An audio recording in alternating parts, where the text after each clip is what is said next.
Oke, Bismillahirrahmanirrahim. Assalamualaikum warahmatullahi wabarakatuh. Waalaikumsalam warahmatullahi wabarakatuh. Alhamdulillahirrahmanirrahim.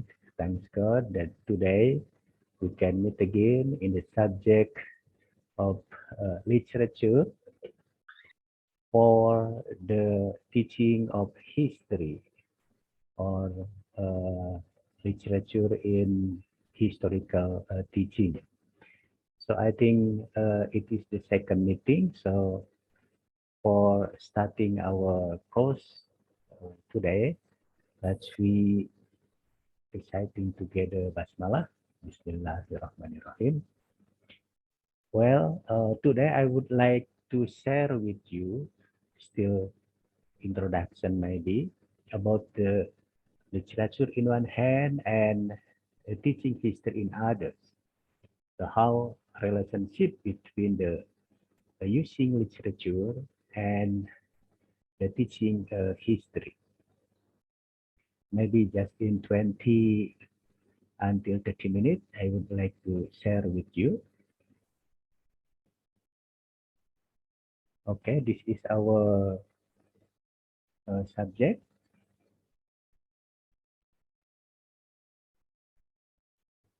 Okay, literature in teaching history. So as I have introduced you last week that this subject regarding the how to using literature in one hand and how the condition of teaching history in others. As we know that teaching history is not interesting for the student in secondary school. Because of that, teaching history should be assisted by the literature. Literature related to the historical event or literature containing the history. So I think it is very important to know about what kind of literature we should be used related to the teaching history. Because of that, I think it is very important to note here, firstly, understanding critical event about the Indonesian history. So if students want to know how or how in order the teaching of history is very interesting to a student, I think firstly we should be understanding about the event in Indonesian history. And in other hand, of course, we also should be now and how to use the literature for the teaching of history. Let me start firstly about the understanding the event in Indonesian history.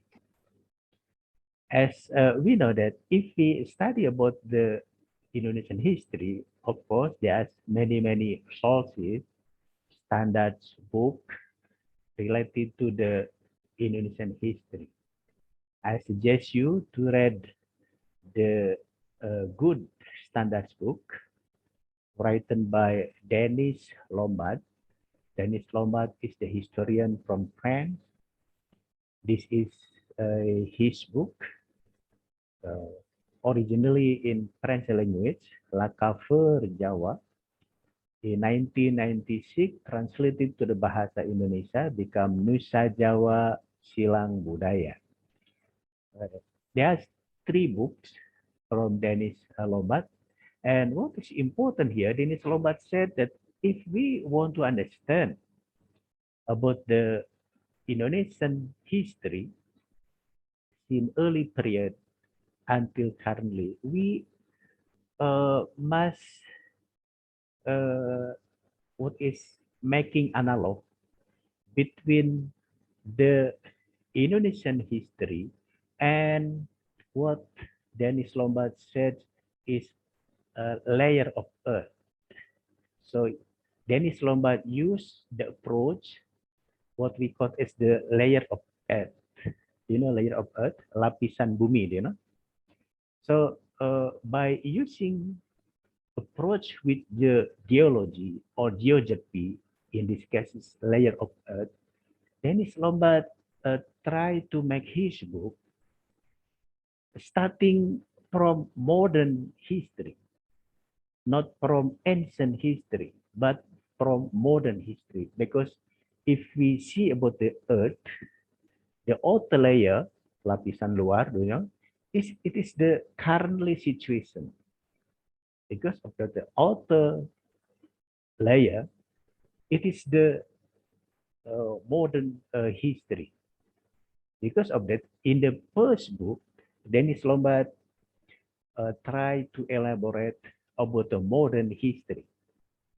He said a modern history in Indonesia, starting with the introduce of the Western civilization. Western civilization in this case, of course, is the colonialism from the Western countries, from the Dutch, from the Britain, from the Portuguese, Spain, French, and others, and its impact to the native people, in this case in Asia, Africa, and Latin American people. So in the first book, or in the volume 1, Dennis Lombard elaborate about the modern history, starting with the Western civilization. I think in Indonesia, Western civilization, starting with the Dutch colonial government, to establish uh, her power in Indonesian archipelago. Maybe starting from 16th, 17th century until 20th century, when Indonesia gaining the independence in 1945. Okay, it is the outer layer, lapisan luar, modern history, what is characterized by the Western civilization. Meanwhile, in the inner layer, lapisan terdalam, there's the what we call as the middle era, or it is the Islamic civilization. Not only Islamic civilization, before Western civilization comes to Indonesian archipelago, there's also including about the growth of nationalism, growth of the radical ideology, and so on and so forth. Particularly till last the 19th century and early 20th century. So the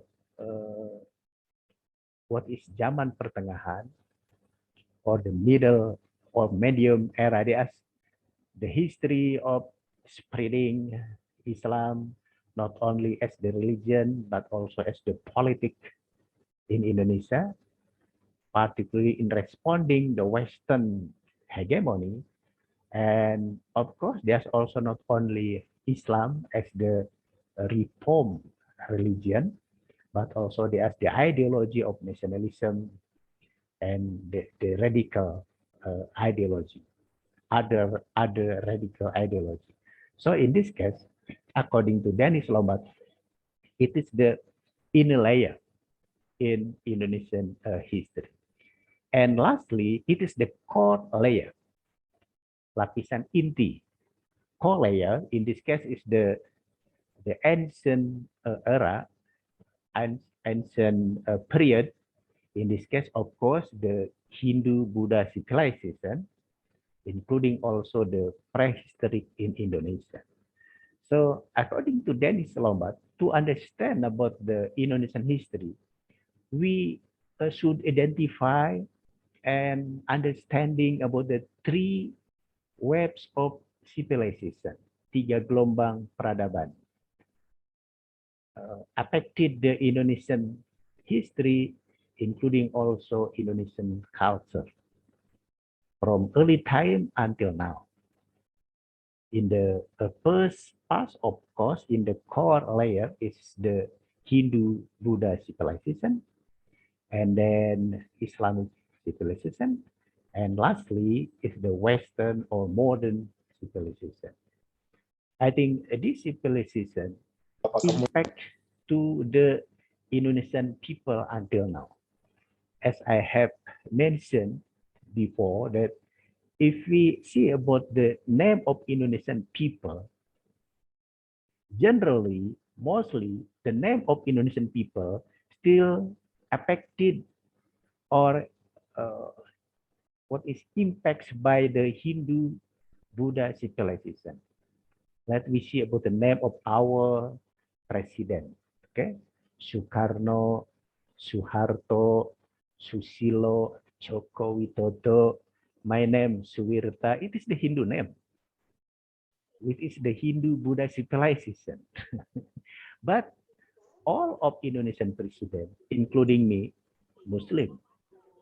So it is impact of the Islamic civilization. And also all of Indonesian president, and also including me, live in modern style. So it is impact of the Western civilization.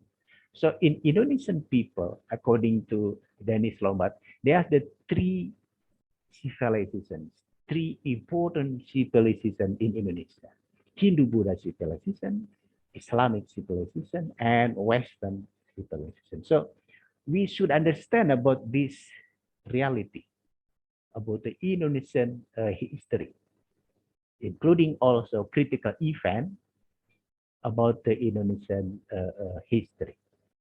Of course, beside the Dennis Lombard book, there's also many standard books related to the Indonesian history. Of course, you can read about the Radcliffe book, History of Modern Indonesia or Modern Indonesian History. I think it is also translated to the Bahasa Indonesia, Sejarah Indonesia Modern. Or we can also read about the work of our historian. For example, as in I, Sejarah Nasional Indonesia, okay? And in the currently, we can also read about the revised about the national history or Indonesian history, what we call as the Indonesia dalam arus sejarah, Indonesia in the historical mainstream. I think it is very important to understand about our history before we can use or using the literature as the medium, or in order our teaching in history is very interesting to the student. Okay, so I think firstly we should understand about the Indonesian history. Many critical events in Indonesian history. It is very important before we using about the literature for teaching history. Okay, so secondly, I think it is as the follow up about the or after we understand about the Indonesian history. So how using literature to enrichment understanding critical event in history. So I think it is very important. So firstly, we should understand about the Indonesian history. And secondly, in order the teaching history in the classroom is very interesting for students, we can using the literature to enrichment or to making you understand about the critical event in Indonesian history. So let's we identify one by one about the kind of literature in which we can enrichment in understanding about the Indonesian history. Of course, as we know that literature is the modern phenomenon in Indonesian literature history. because of that, there's many work of literature in modern era comparing with the literature in the, for example, Islamic era or Hindu Buddha era. So a student can choose the kind of literature, whether the modern period or Islamic period or Hindu Buddha period. So please, you are free to select or to choose your kind of literature. What is whether as the modern history, Indonesian modern history, or Indonesian Islamic history, or Indonesian Hindu Buddha history. But as I have mentioned earlier, that because literature is modern phenomenon, there are many works of literature in modern Indonesian history, rarely in the Islamic period and Hindu Buddha period. Let me see, for example, in modern era.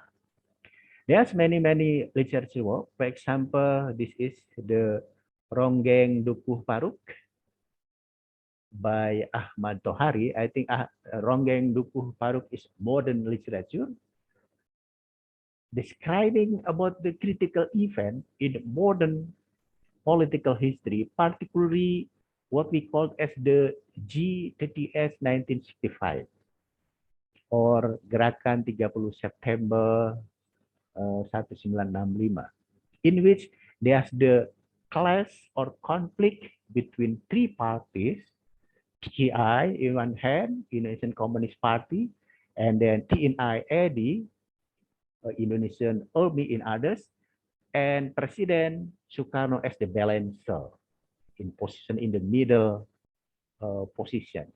And when there's the clash or conflict between the PKI and TNI-AD, TNI-AD can suppress the PKI. What is important about this literature by Ahmad Tohari entitled Ronggeng Dukuh Paruk? Do you know Ronggeng? Ronggeng is woman dancer, right? Ronggeng, I think it is the Javanese language. Dukuh Paruk is the name of village, I think in Central Java or East Java. So Ahmad Tohari is the witness about this critical event in that time in 1965. So how this Ronggeng, the name is Srintil. Srintil, I think he is not member of PKI, but she, as the prominent Ronggeng, exploited her popularity by the Indonesian Communist Party in the grassroots level. Because of that, when the coup of PKI is failure, Srintil or Ronggeng Dukuh Paruk became the victim by the Indonesian army. So I think if we want to understand about how the conflict between the PKI in one hand and then TNI in others, particularly in the grassroots level, in ordinary people, we can read about the Ronggeng Dukuh Paruk written by Ahmad Tohari. Okay, so firstly, we should understand about the critical event. In this case, is G30S 1965, and we can enrichment about this critical event, particularly for the grassroots level or ordinary people, by reading the Ronggeng Dukuh Paruk. Okay, it is just an example. Okay. Next, about the Senja di Jakarta, Twilight in Jakarta, okay, written by Mohtar Lubis. It is also the literature portrait about the Jakarta situation in 1950s, or in Indonesian modern history called as the liberal democracy to guided democracy in 1950s, 1960s. Okay, so Senja di Jakarta, Twilight in Jakarta, showing by Mohtar Lubis two bad condition, bad situation in political elite in Jakarta, in which there are many corruption, many abuse of power from the political elite in Indonesia. And if we want to understand about the end of guided democracy government, or the end of the Sukarno administration in 1960s, I think we can read about this literature written by Mohtar Lubis, Senja di Jakarta. Okay. So if we see about the title Senja di Jakarta, is like the title about the end of Majapahit Empire. Senja Sandiakala ing Majapahit. So do you know Senja? Senja is in which the not sunrise, but sunset. Okay. From the twilight to the darkness. I think because of that, it is the political condition in Indonesia in 1950s, in 1960s, in which there is the many corruption cases and also abuse of power by political elite. And Mohtar Lubis can describe the political, economic, social situation in Jakarta in 1950s, 1960s.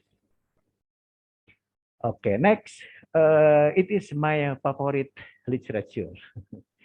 Dari Ave Maria ke Jalan Lain ke Roma, written by Idrus. It is the collection of the short, what is cerita pendek? Short story, okay? Cerpen, short story, collection short story. Describing about the political, economic, social situation in Japanese occupation and in the early Indonesian Revolution. So I think it is very interesting. As we know, Idrus in that time is the journalist of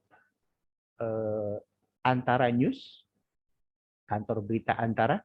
So he directly witnessed about the time of Japanese occupation, 1942 to 1945, and also in the time of Indonesian Revolution, 1945 to 1950.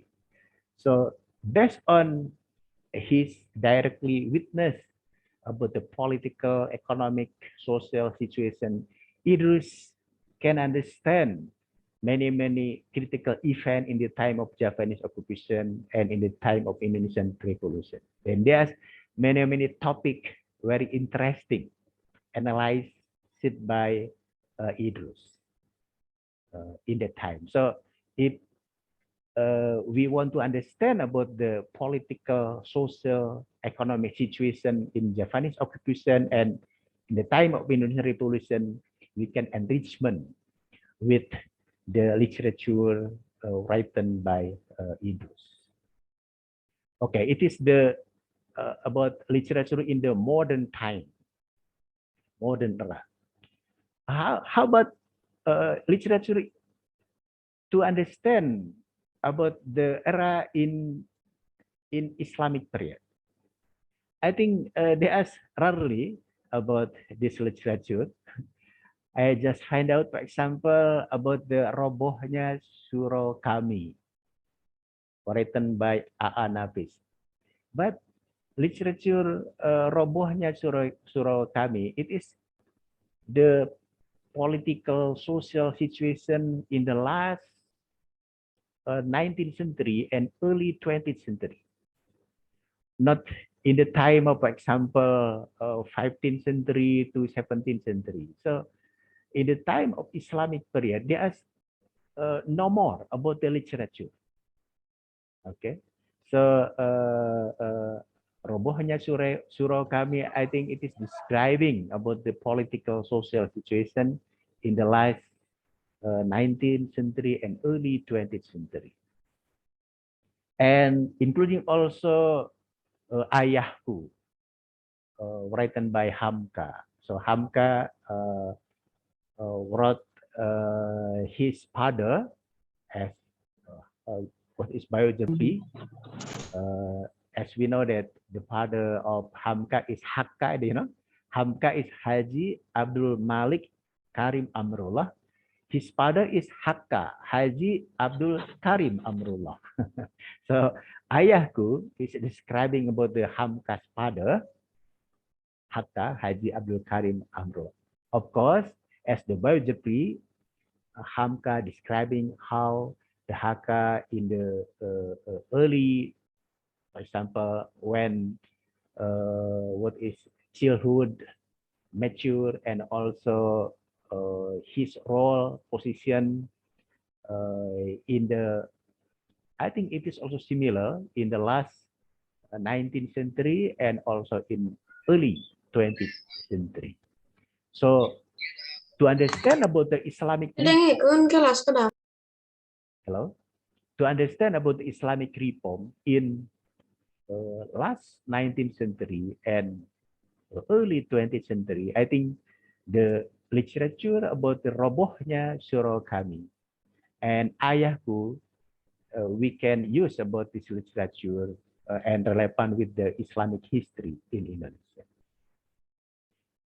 The last, if we want to talk about an enrichment about our understanding the era of Hindu Buddha, we can refer to the literature Arok Dedes, written by Pramudia Anantatur.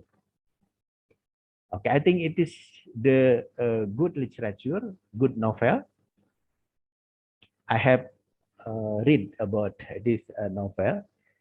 Pramudia Anantatur, of course, he didn't alive in the time of Hindu Buddha period, but based on his reading many sources related to the Hindu Buddha period, Pramudia Anantatur can write about the Arok Dedes. I think it is the period of Singasari kingdom in 11th, 12th century. Very interesting. So if we understanding about the history of Singasari kingdom, Kediri kingdom based on, for example, Indonesian history standard book, maybe they are not interesting. But by reading and using the literature Arok Dedes, we can understand of the political dynamic, political conflict, social interest, and others about the Arok Dedes.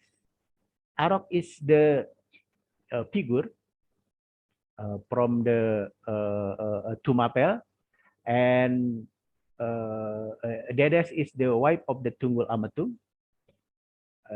Dedes is the pretty woman, comes from Brahma level, Brahma status, but Arok comes from Sudra level.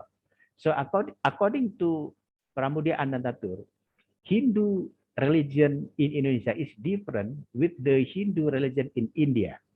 So in India, the caste, the kasta, the stratification level is very strict.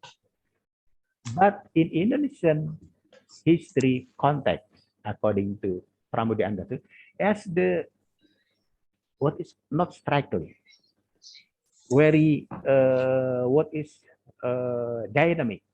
So in this case, a Sudra caste can move or makes the vertical mobility from Sudra, for example, to Ksatria, or from Sudra to Ksatria to Brahmana. So I think it is the social dynamic in the time of Hindu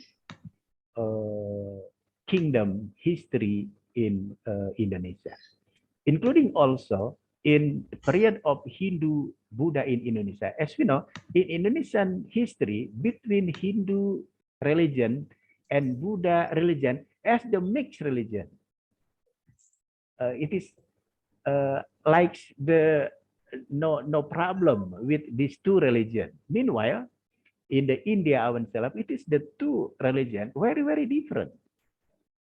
So between Hindu and Buddha, it is the separated religion, cannot be combined or acculturation in Indonesian context. But Indonesian history if we talk about the Hindu, Buddha, it is just in one word, like combined between the two religion. Okay, it is the process of acculturation. What is for Indonesian people.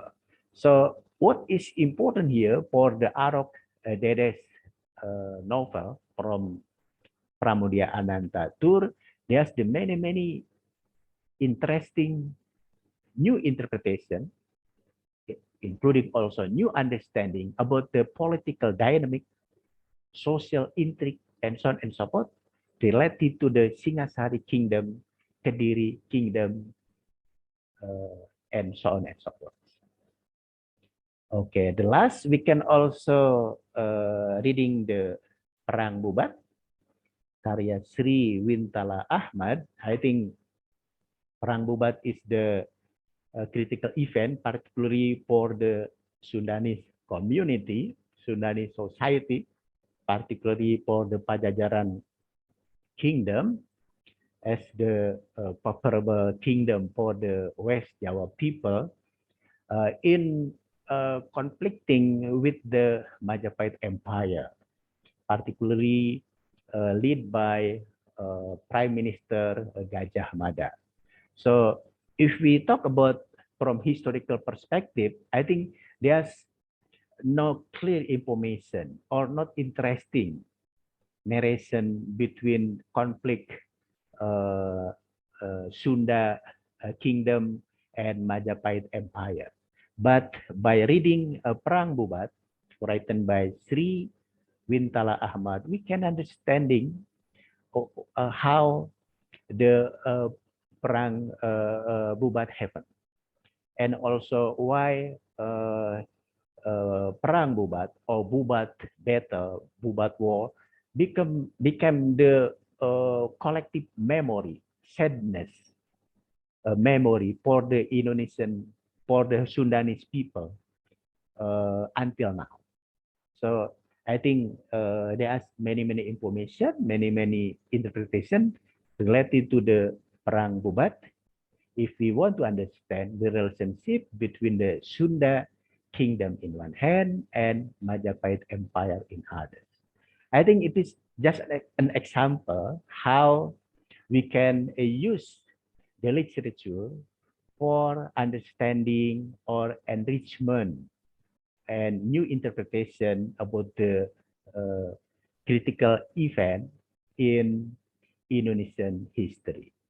Of course, there's many examples related to the novel, short story, drama, poem, and others to understand about the history of Indonesia.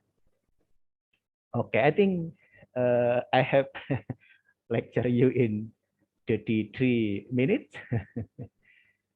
Maybe any comment or any question, please, before we will switch our lecturing from Zoom meeting to a WhatsApp group to see your brief comment. Okay, any question or any comment, please?